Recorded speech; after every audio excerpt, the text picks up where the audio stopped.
Olá, exploradores do conhecimento! Bem-vindos ao canal Mistérios da Ciência. Eu sou a Analista Nova e hoje vamos mergulhar em um dos maiores enigmas da engenharia. Imagine que você tem um balde gigante preenchido até a borda com bilhões de grãos de areia incrivelmente finos. Visualmente, todos esses grãos são perfeitamente idênticos em sua cor e forma geométrica. Não há absolutamente nenhuma diferença se você os observar a olho nu ou mesmo com lupas comuns. Suas propriedades químicas são exatamente as mesmas. No entanto, existe uma anomalia microscópica invisível. Um grupo muito seleto desses grãos é exatamente 1% mais leve que os demais.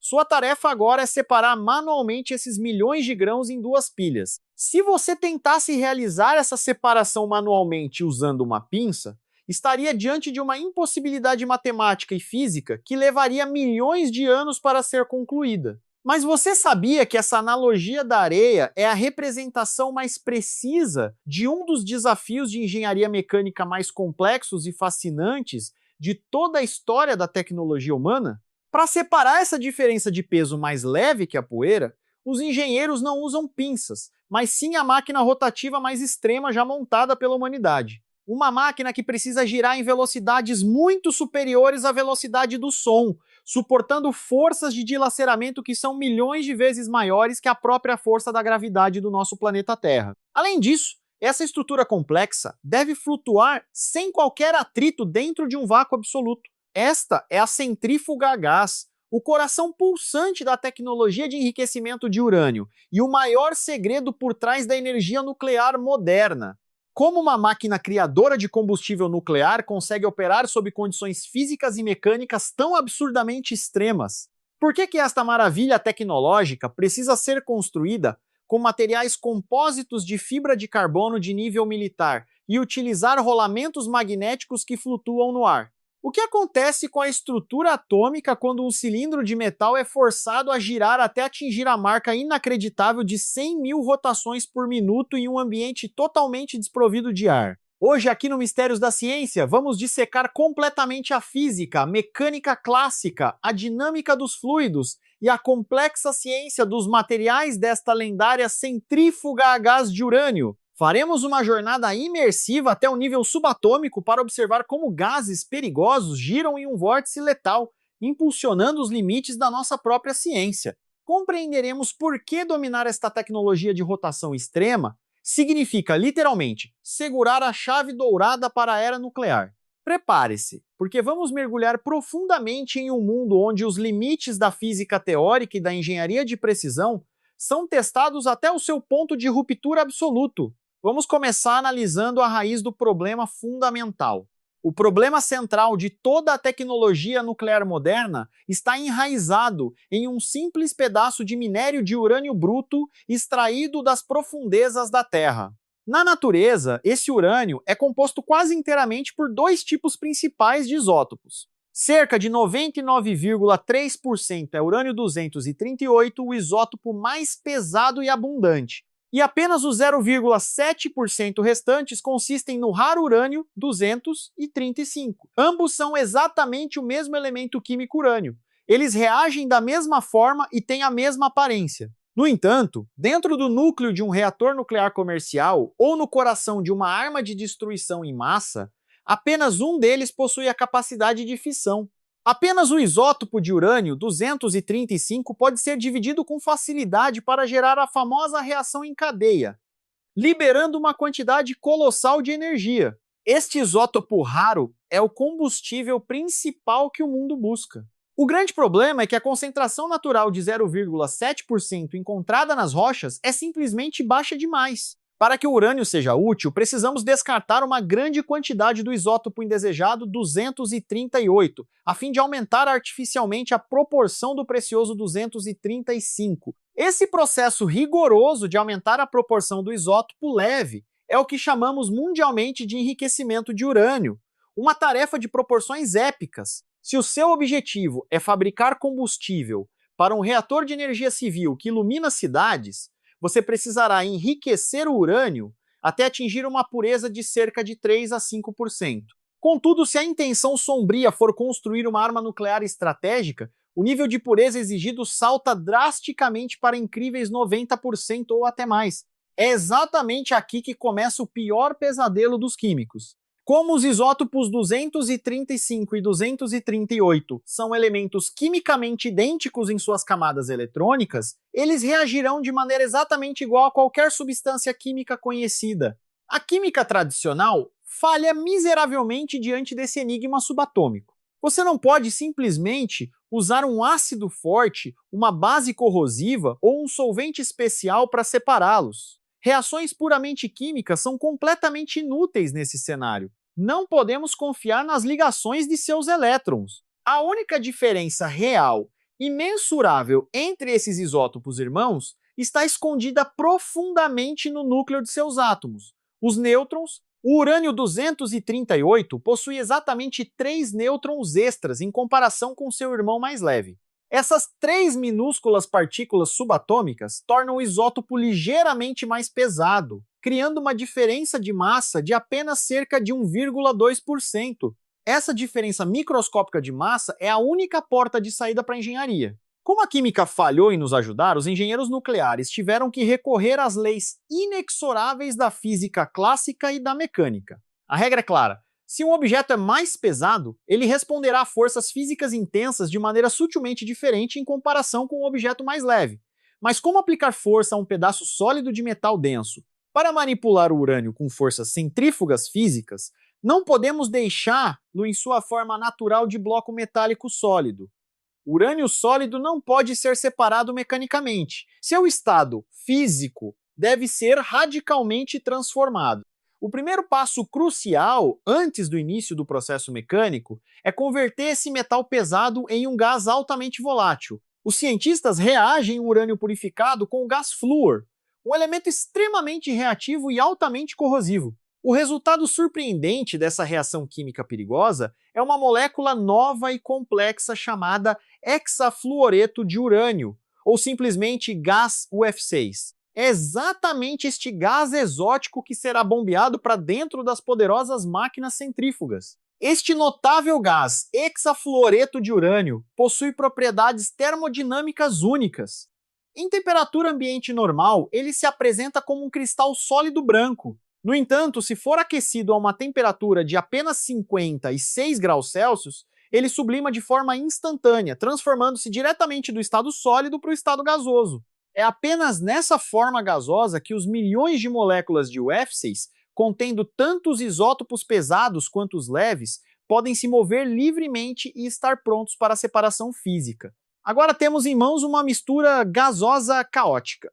O desafio retorna à nossa analogia inicial da areia. Como separar gases que estão intimamente misturados e entrelaçados? É exatamente neste momento crítico que o conceito de força centrífuga extrema entra em cena. A máquina centrífuga é projetada especificamente para explorar impiedosamente essa diferença de massa incrivelmente pequena. Ela utiliza a dinâmica de rotação de alto nível. Pense nessa lei física como se você estivesse dirigindo um carro em alta velocidade.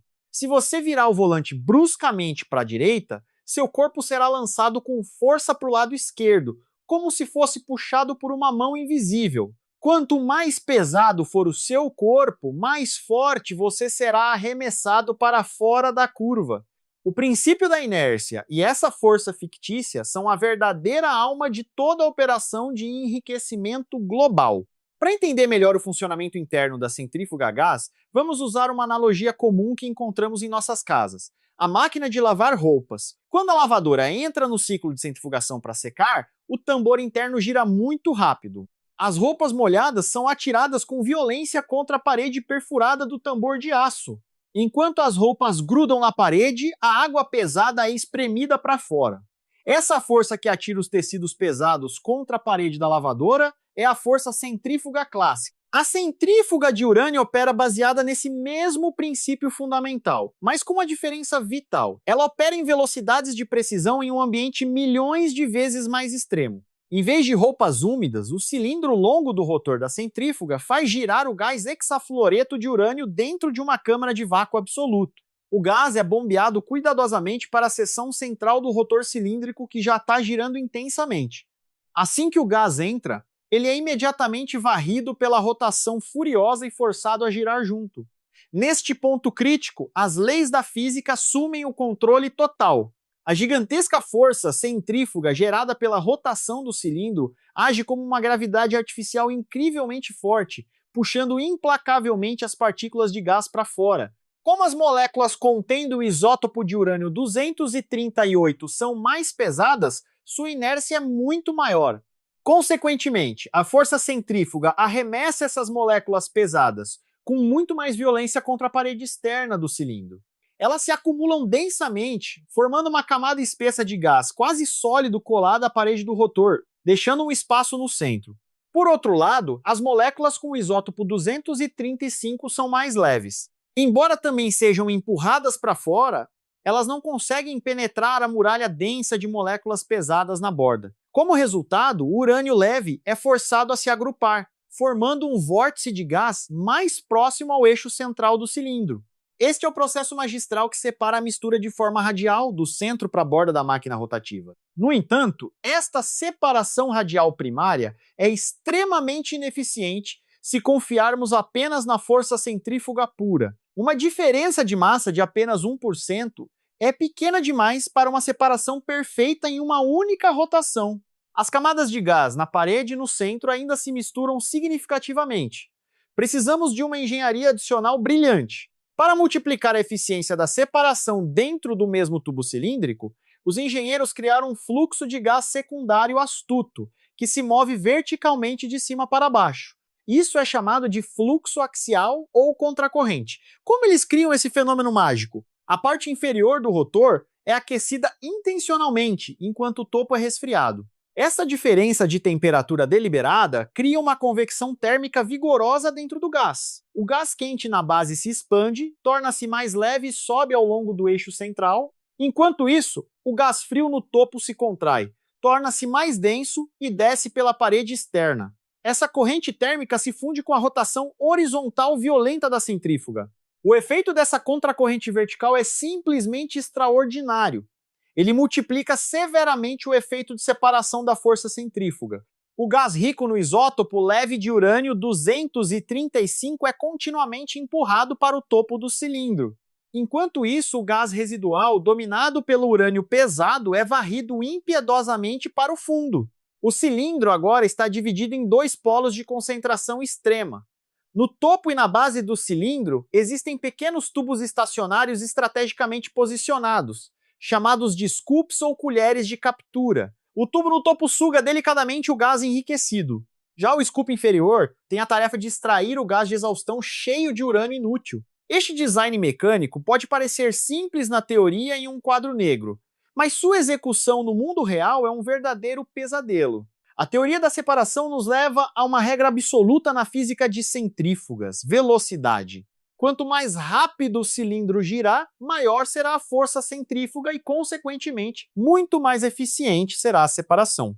A velocidade é absolutamente tudo. Por essa razão, os engenheiros projetam os rotores para girar numa velocidade que desafia a compreensão humana, ultrapassando a marca insana de 100.000 rotações por minuto. Nessa taxa absurda, a parede interna do rotor moderno viaja a uma velocidade que quebra a barreira do som no ar atmosférico normal. Se você pudesse de alguma forma ficar de pé na superfície dessa parede giratória, estaria viajando mais rápido do que um jato de combate supersônico em pleno voo. Essa velocidade inconcebível cria um campo de força centrífuga artificial que é milhões de vezes mais punitivo do que a atração gravitacional da Terra ao nível do mar, esmagando o gás. No entanto, essa velocidade vertiginosa tem um preço altíssimo para a engenharia.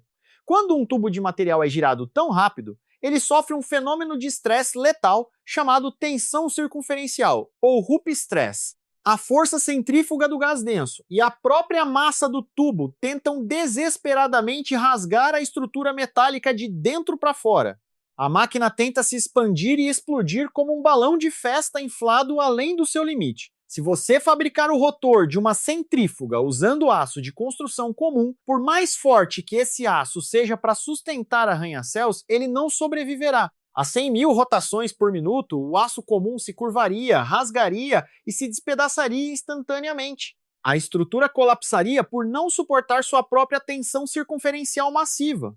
Fragmentos de aço girando a velocidade supersônica se transformariam em estilhaços letais, destruindo tudo ao redor.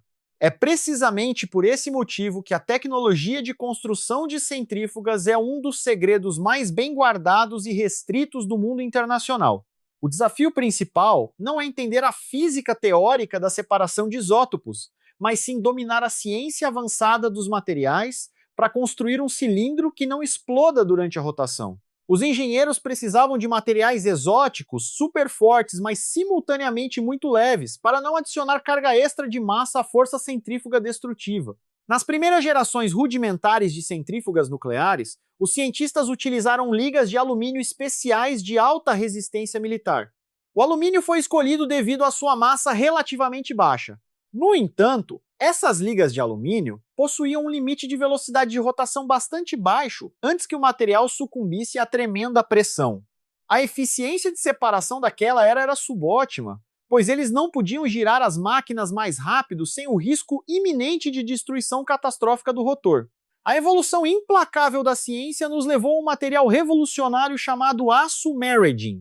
Este não é um aço que você encontra em oficinas. É uma superliga ultra resistente e letal. O aço Meridian é extremamente pobre em carbono, mas reforçado com adições precisas de níquel, cobalto e titânio. A estrutura cristalina microscópica deste aço permite que ele suporte tensões de tração muito maiores do que as antigas ligas de alumínio.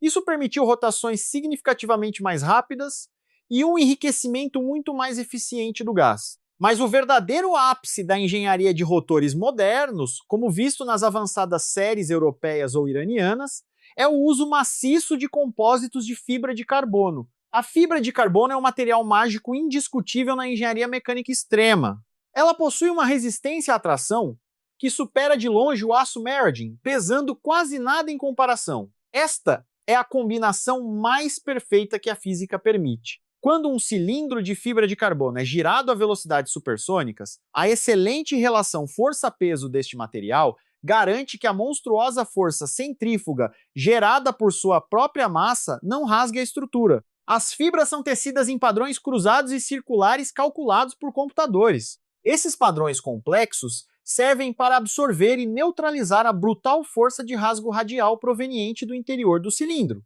O uso de fibra de carbono permitiu que os rotores fossem construídos muito mais longos e girassem muito mais rápido. Isso aumentou a eficiência da separação do gás hexafluoreto de urânio de maneira verdadeiramente exponencial. Uma única máquina de fibra de carbono moderna pode realizar silenciosamente o trabalho equivalente a dezenas de centrífugas de alumínio antigas. No entanto, resolver a equação dos materiais do cilindro é apenas metade desta guerra mecânica. Há o problema invisível, mas mortal, do atrito espreitando nas sombras. Para girar algo, você precisa de um rolamento.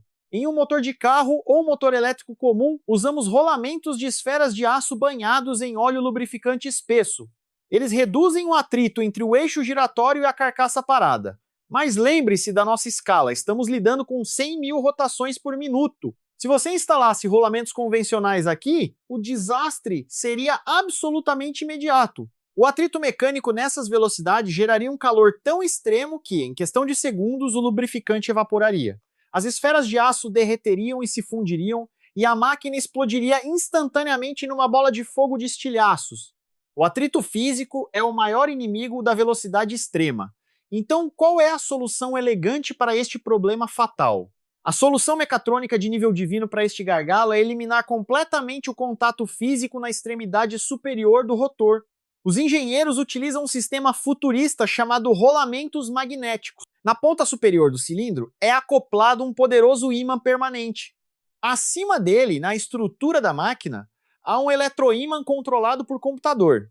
Essa atração magnética é ajustada com precisão microscópica para manter a ponta do rotor perfeitamente flutuante no vazio, sem tocar em nenhuma parede de metal. Como não há partes físicas se tocando, o atrito mecânico no topo é literalmente zero. O rotor levita magneticamente, a mágica da levitação permitindo rotações supersônicas sem desgaste algum. Enquanto o topo flutua com a força dos ímãs, a base pesada do rotor repousa sobre um único mancal de agulha minúsculo. Este pino de aço ultraduro se apoia em um pequeno copo feito de safira ou corindo sintético, materiais que são incrivelmente duros e lisos. O ponto de contato na parte inferior é reduzido ao tamanho da ponta de uma agulha microscópica. Isso minimiza a área de atrito até o limite absoluto permitido pela física. Esse mancal de agulha inferior também é equipado com um complexo sistema de amortecimento em espiral. Sua função é absorver as microvibrações letais que ocorrem enquanto o rotor acelera. Uma vibração mínima a 100.000 rotações por minuto desencadearia uma ressonância destrutiva. A estabilidade perfeita é a chave para que a centrífuga opere ininterruptamente por anos.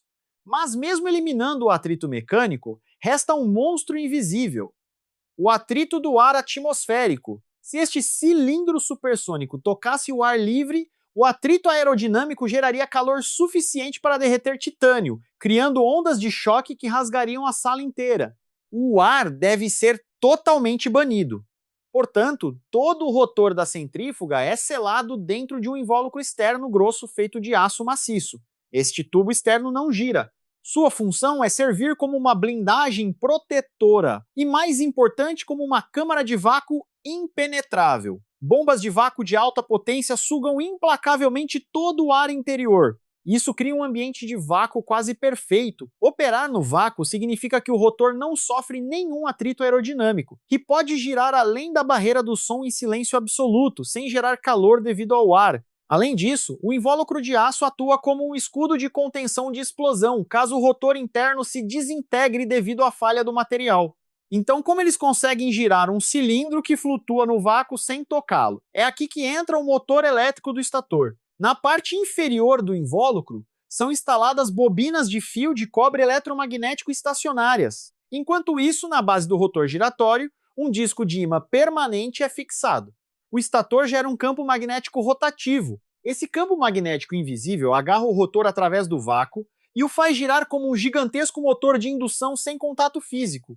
Agora temos a máquina perfeita, flutuando com ímãs, isolada no vácuo, girando acima da velocidade do som, separando isótopos de urânio pesados dos leves. Mas há um detalhe cruel: uma única máquina nunca é o suficiente. Lembre-se, a diferença de massa entre os isótopos 200 e 35,88 é minúscula. Por mais incrível que seja, uma única centrífuga só consegue aumentar a concentração do isótopo leve em uma fração microscópica numa única passagem. O gás enriquecido que sai do topo da primeira máquina ainda não serve como combustível nuclear. Para atingir os níveis de pureza exigidos, esse gás levemente enriquecido deve ser bombeado diretamente para uma segunda máquina para ser processado novamente. Da segunda ele flui para a terceira, depois para a quarta e assim por diante. Esse processo repetitivo e exaustivo forma uma longa e complexa cadeia de máquinas interconectadas por tubos. No mundo da física nuclear, essa teia colossal de centrífugas é conhecida como sistema de cascata. A cascata é a verdadeira arquitetura oculta de uma fábrica de enriquecimento de urânio. O gás enriquecido avança implacavelmente para o próximo estágio. Enquanto isso, o gás residual pesado é bombeado de volta para as máquinas anteriores para ser filtrado. Esse fluxo labiríntico de avanço e retrocesso garante que nenhum urânio precioso seja desperdiçado no processo. Toda essa dança caótica de gases é meticulosamente controlada por milhares de válvulas de precisão cirúrgica e sensores de pressão ultrassensíveis. Para produzir combustível civil a 5%, centenas de máquinas são necessárias. Mas, se o objetivo obscuro for produzir urânio militar letal com 90% de pureza, a arquitetura da instalação se transforma em algo aterrorizante. Você precisará de milhares e milhares de centrífugas alinhadas perfeitamente em salões subterrâneos gigantescos, protegidos por dezenas de metros de concreto armado contra ataques aéreos. Em instalações secretas pelo mundo, essas máquinas zumbem sem parar, 24 horas por dia durante meses ou até anos a fio. Elas operam como uma colossal colmeia mecânica, separando lenta, mas implacavelmente, os isótopos de destruição em massa do gás tóxico. O desempenho de cada máquina na cascata é medido por uma unidade chamada SWU. A unidade de trabalho separativo, ou SWU, É a métrica padrão que quantifica o esforço mecânico bruto necessário para separar os isótopos. As antigas centrífugas de alumínio produziam talvez apenas 2 SWU por ano, mas os monstros modernos de fibra de carbono podem gerar mais de 20 SWU anualmente. Esse salto dramático na eficiência muda o jogo global. Quanto maior o SWU de uma máquina, menos máquinas são necessárias para construir uma bomba. E, consequentemente, menor pode ser a fábrica secreta, tornando-a muito mais fácil de esconder dos satélites espiões internacionais que vigiam os céus. A evolução material do alumínio para o carbono alterou diretamente a balança de poder da geopolítica mundial. Manter a estabilidade de milhares dessas feras giratórias é uma tarefa de engenharia incrivelmente punitiva. O gás UF6 é extremamente sensível a flutuações de temperatura e pressão. Se a pressão em um único tubo da cascata subir demais, o gás pode cristalizar de volta ao estado sólido em um piscar de olhos, bloqueando instantaneamente os canais finos. Um bloqueio sólido arruinaria o delicado equilíbrio de rotação do rotor. A máquina começaria a vibrar violentamente e desencadearia uma reação em cadeia de destruição física por todo o salão da cascata, à medida que os estilhaços de uma destruíssem as vizinhas. Para evitar isso, as fábricas são equipadas com sistemas de controle climático absurdos. Sistemas de aquecimento e resfriamento de altíssima precisão envolvem cada tubo e válvula do complexo. O ambiente inteiro deve ser mantido em condições perfeitamente controladas. É por isso que instalações de enriquecimento consomem quantidades colossais de eletricidade, alimentando não apenas os motores magnéticos, mas todo o suporte de vida da fábrica. A destruição física de um único rotor a 100.000 rotações por minuto libera uma energia cinética equivalente à explosão de uma pequena bomba. Fragmentos de fibra de carbono afiados como navalhas atingiriam a parede de vácuo com a força de um projétil de artilharia. Se o invólucro falhar, a cascata inteira pode cair como um terrível castelo de cartas. Para mitigar esse risco de aniquilação em cadeia, cada centrífuga é colocada a uma distância matemática exata das outras, muitas vezes protegida por espessas paredes de concreto. A engenharia de segurança de uma fábrica nuclear assume a premissa de que falhas catastróficas em rotores ocorrerão eventualmente. É uma certeza matemática e não apenas uma mera possibilidade. O sistema automatizado deve ser capaz de isolar instantaneamente uma máquina destruída, fechar suas válvulas de gás em milissegundos e permitir que o resto da cascata continue operando no vácuo sem nenhuma interrupção. Observando todo esse nível de complexidade insana, fica claro que as centrífugas não são algo que possa ser construído na garagem de casa. Esta tecnologia exige a infraestrutura industrial completa de uma nação inteira. Requer engenheiros metalúrgicos de classe mundial, especialistas em dinâmica de fluidos e supercomputadores avançados para modelar os padrões de tecelagem da fibra de carbono e o fluxo supersônico do gás no interior. É o auge absoluto da capacidade industrial da humanidade. Componentes de precisão cruciais, como válvulas de vácuo especializadas e os próprios fios de fibra de carbono de alta resistência, são rigorosamente monitorados por agências de inteligência em todo o globo. Esses materiais são classificados oficialmente como bens de uso duplo, o que significa que podem servir à indústria civil, mas são vitais para armas. Como uma nota adicional para você que adora os detalhes técnicos profundos, você sabe por que o processo de conversão do urânio em gás exige o uso específico do flúor e não de outro gás reativo? Esta é uma decisão de design absolutamente brilhante dos químicos nucleares. Na natureza, o flúor possui apenas um único isótopo estável, o flúor dizenol. Ao contrário de outros elementos que podem ter várias massas diferentes, o fato de o flúor ter essa variante de massa única é crucial. Quando um átomo de urânio se liga a 6 átomos de flúor para formar o gás UF6, a massa total dessa nova molécula dependerá única e exclusivamente da massa do átomo de urânio central. Não haverá variáveis de confusão.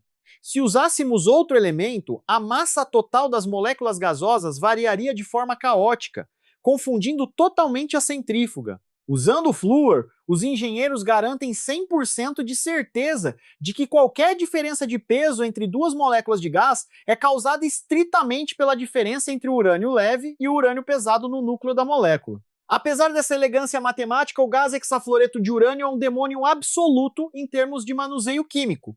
Além de emitir radiação alfa-mortal, ele é agressivamente reativo à simples água. Se este gás vazar de um cano e tocar a umidade natural presente no ar comum da sala Uma reação instantânea, violenta e aterrorizante ocorrerá sem aviso. A fusão do gás UF6 com o vapor de água gera compostos letais e, pior ainda, gás ácido fluorídrico. O ácido fluorídrico é tão corrosivo e perverso que pode dissolver vidro sólido e os ossos humanos com facilidade. Ele destrói o tecido pulmonar em questão de minutos se inalado por qualquer técnico da instalação. É o ácido que dissolve de dentro para fora. Por esse motivo aterrorizante, toda a rede de tubos, válvulas, câmaras de vácuo e as entranhas dos rotores devem ser purgadas e limpas de forma absoluta de qualquer molécula de água antes que a usina seja ligada. Os tubos são aquecidos e submetidos a vácuo repetidas vezes, para garantir que nenhuma única partícula de H2O permaneça na vasta rede. Além disso, devido à natureza altamente corrosiva do gás, nenhum dos componentes metálicos que entram em contato direto com ele pode ser feito de aço comum. O aço enferrujaria, corroeria e se desintegraria quase instantaneamente. Todas as peças internas devem ser revestidas com níquel puro ou fabricadas com ligas Monel de grau aeronáutico e naval. São esses detalhes microscópicos implacáveis que tornam a construção de uma usina de enriquecimento um processo de bilhões de dólares e muitos anos de frustração. Além dos produtos químicos, a própria dinâmica de rotação de um tubo longo esconde um terror físico. À medida que o rotor acelera, ele cruza pontos fatais chamados de velocidades críticas. Nesses pontos de ressonância exatos, o longo cilindro vibra furiosamente e se curva como se fosse feito de borracha flexível em vez de fibra de carbono. Se o rotor permanecer girando nessa velocidade crítica por apenas 2 ou 3 segundos, a vibração de flexão aumentará em um loop de feedback mortal, partindo o cilindro ao meio com um estrondo explosivo. Para sobreviver a essa zona da morte durante a inicialização, o motor magnético deve acelerar o rotor com a rapidez de um relâmpago, ultrapassando a ressonância antes que a vibração tenha tempo de destruir a máquina. Centrífugas modernas e longas podem ter que atravessar 2 ou até 3 dessas zonas de morte antes de se estabilizarem nas 100.000 rotações. Essa manobra arriscada exige um sistema de controle de computador absurdamente responsivo. O computador que gerencia o rolamento magnético superior deve ler a posição milimétrica do rotor milhares de vezes por segundo. Ele então ajusta a corrente elétrica no eletroímã em tempo real para manter o cilindro perfeitamente centrado sem desviar um milímetro. Trata-se de um equilíbrio puramente dinâmico, ditado por algoritmos matemáticos complexos. Imagine orquestrar tudo isso de uma só vez. Levitar a máquina com ímãs, injetar gás corrosivo, manter um vácuo profundo, aquecer a base, resfriar o topo e girar o tubo acima da velocidade do som. É, sem dúvida, a maior sinfonia da engenharia mecânica da Terra.